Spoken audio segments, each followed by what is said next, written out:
పచ్చి మామిడికాయతో మామిడికాయ పప్పుచారు ఎప్పుడైనా ట్రై చేశారా? ఒకసారి ట్రై చేయండి. పుల్ల పుల్లగా సూపర్ టేస్టీగా ఉంటుంది. ముందుగా మామిడికాయలని తీసుకొని ఉడికించుకోవాలి.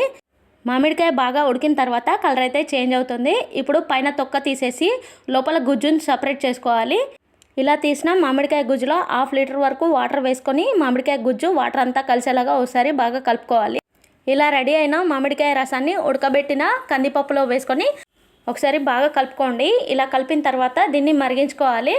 ఎంత మరిగితే అంత టేస్ట్ వస్తుంది. ఇది మరుగుతూ ఉన్నప్పుడే ఇందులో రుచికి సరిపడినంత కారము, ఉప్పు, కరివేపాకు, కొద్దిగా పసుపు వేసుకొని బాగా మరిగించుకోవాలి. ఒక 10 మినిట్స్ తర్వాత మంచి స్మెల్తో పాటు బాగా మరుగుతుంది.